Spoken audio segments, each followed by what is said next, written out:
What's up? I was just on the treadmill, right? And I got a inbox from a friend of mine who I've known from grade school, and she was telling me that she saw my video yesterday, and she thought that I should explain a little bit because she was kind of confused about the first part. So what she was confused about was, how did I get started? How do you go from being immobile to mobile is basically what she asked me. She says that she hasn't exercised since high school, which I think a lot of us can attest to. And now she's in her 40s, and she wants to know, how did she become mobile since she's been immobile for so long? Okay, so basically it starts with a doctor's visit.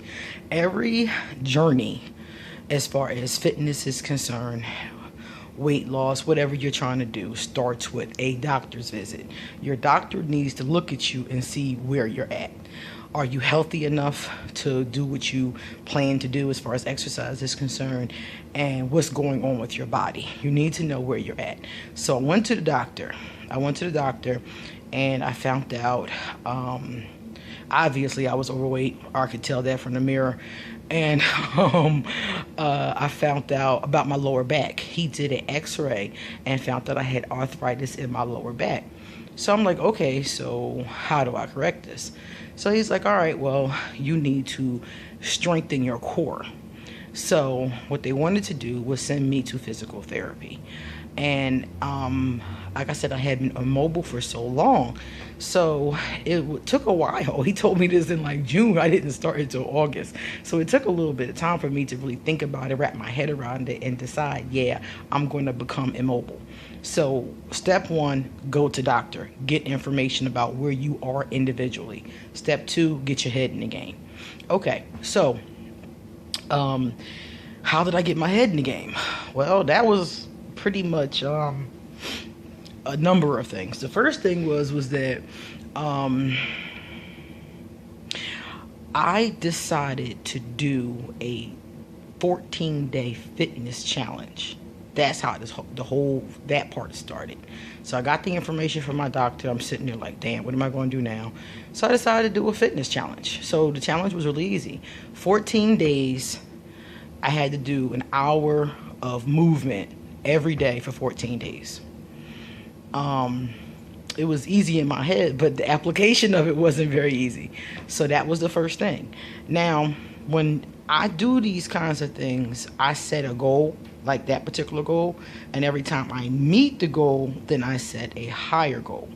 So, for example, when I set the 14-day goal, it was like, okay, if I can do these 14 days, then I can go on to a higher goal, which was going to physical therapy. That was the next goal. So I did. I managed to hit the 14-day mark.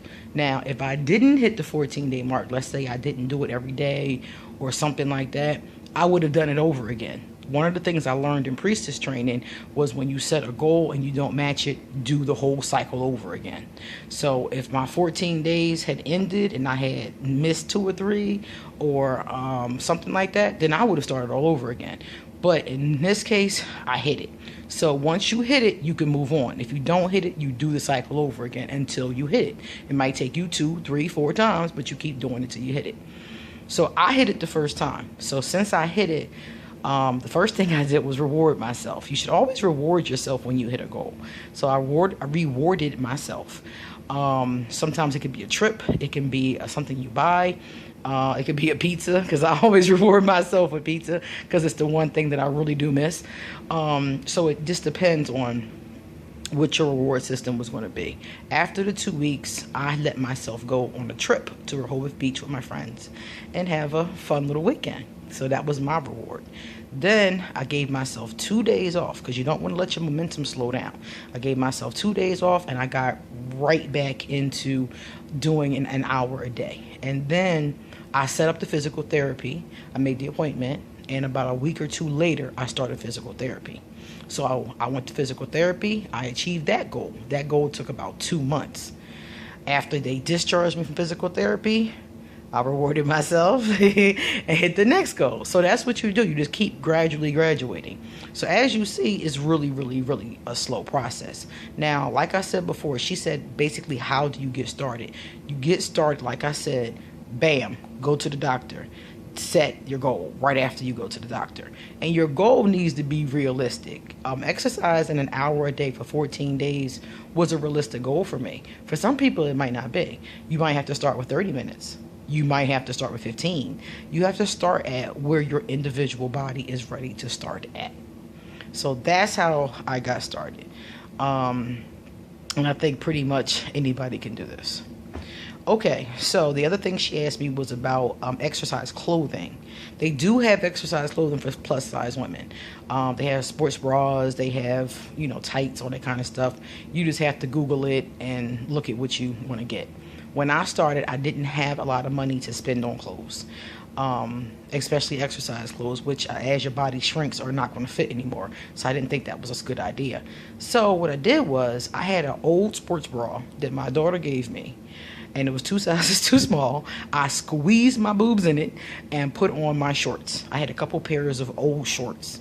And every day I washed out that same sports bra after I exercised, hung it up to dry. And I had a couple pairs of shorts. I'd wear one pair and then put that pair in the washing machine and move on to the next pair. And I just kept rotating. So I started with one sports bra and 3 pairs of shorts. And that was all I had. And I rotated them every day, like that. And I had that one sports bra. I kept washing it every day. And then I found out that eBay has sports bras. And I got like 2 for $11. And then I saw someplace else they had 1 for $3. So I just started buying a little bit here and there. Now I got like 6 sports bras. And that's more than enough. I throw them in the machine and I keep on going with them. So that's how I got clothes. I did not spend thousands of dollars on expensive exercise clothes. The clothes are cute. They got the little tights and they look really nice. But really, you can wear a regular old pair of tights that you got from Lane Bryant. You don't have to spend a lot of money on exercise clothes. As a matter of fact, I recommend that you don't, because if your body shrinks, you're not going to be able to fit whatever it was that you bought. So, for example, if you were trying to lose 100 pounds, 30 pounds, you're not going to be anything past 20 pounds. You go into a different clothing size in a lot of cases. So you're not going to be able to fit it. So I really recommend not buying those $70 yoga pants that you're going to wear for a month and not be able to fit anymore if you're doing intense work, or you're going to wear for 6 months and not be able to fit anymore when you could have gotten a pair for $3 or $5 at the Goodwill or at eBay or something like that. So don't spend a lot of money on that. I definitely would not do that. Okay, so that's basically that. If anybody else has questions about today's episode of As the Chubby World Goes Around, if you have questions about these kinds of things, I'm not a medical physician, obviously, but I can tell you what I did, and I can tell you what worked, and I can tell you what didn't work too. So if you have questions for me, feel free to inbox me. Feel free at any given time, and I'll be glad to make a video about it or to just simply answer your question, either or. Okay? So just know that I'm here if anybody wants to ask questions about the journey and give some advice about what I actually did. Because the other thing about this is you need to do a lot of research, because along with exercise, you're going to need a healthy diet. I chose a no sugar diet, and it worked for me, but it might not work for you. So you're going to have to do some research here, and I'm more than willing to be one of your sources from the stuff that I've obviously already researched. So feel free to ask questions and make comments. And yeah, that's pretty much it. So that concludes today's episode of As the Chubby World Turns.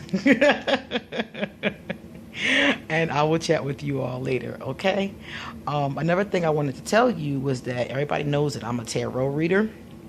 And one of the things I was talking about at the beginning of my journey, I forgot to mention this part. I saw in my cards that I needed to get my life together as far as my health was concerned.